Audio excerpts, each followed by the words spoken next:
Hello everyone! Welcome to another day in my life. Sa araw nga na ito ay tinawag ako ng tita ko na mag-part-time daw. Kahit nga ayaw ko kasi may gagawin sana ako pero pumunta ako kasi sayang naman yung ibabayad sa akin. Eto nga nagmamadali na ako dahil sa mga oras na ito ay baka malilate ako. Dito nga ako dumaan sa Burnham Park kasi dito talaga yung daraanan ko. Kaya tignan nyo naman, mag-video ako para naman maipakita ko sa inyo. Ito nga ang Burnham Park at isa ito sa mga tourist destination dito sa Baguio City. Napakaganda nito na park, napaka-fresh ang hangin. Pwede kayong pumunta dito at wala siyang fee, wala siyang entrance fee.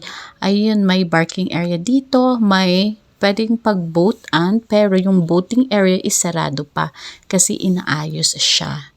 Pwede kayong mag-walking-walking dito, pwede kayong mag-picnic, marami kayong pwedeng gawin dito. May children's park pa dyan, pero hindi ko lang naipakita kasi medyo malayo dyan. Bali maaga pa pala ako kaya naisipan kong mag-video muna para may content. Maaga nga ito kaya medyo wala pang mga tao, pero marami nang nagja-jogging dyan at marami na ding nag-walking. Maganda kasi dito kasi hindi naman masyadong mainit. Kaya ayan, nag-i-enjoy tayong maglakad. Ayan nga, malapit na tayo. Pag nanood ka sa ibang vlogs ng mga ibang vlogger, parang ang dali-dali lang mag-voice over. Tapos ang galing-galing nila. Tuloy-tuloy yung pagsasalita nila. Pero bakit pag ako, parang nawawala na ako nasasabihin, ganyan. So, I salute yung mga gumagawa ng mga a day in my life na talagang parang continuous yung pagsasalita nila. Yung tuloy-tuloy lang. Pero ako pa stop ako, hindi ko alam kung anong sasabihin ko. 'Di ba ang hirap lang. So, bali dito sa babantayan ko, mag-isa ko lang kasi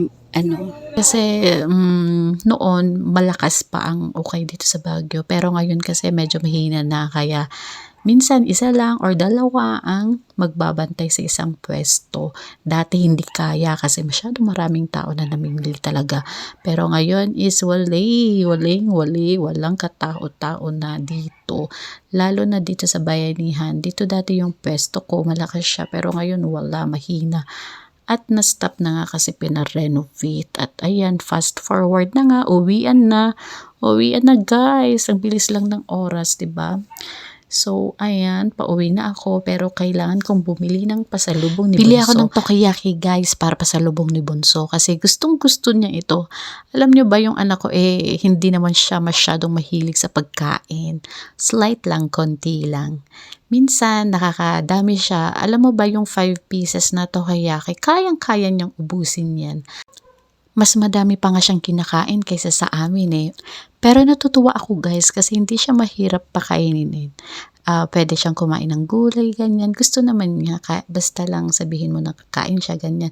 Basta hindi siya mahirap pakainin, hindi gaya ng mga ibang bata na pipilitin mo pa siyang kumain, ganyan. Bale, hindi siya mapili sa pagkain guys. Yes, so thank you for watching. Please follow for more. Bye!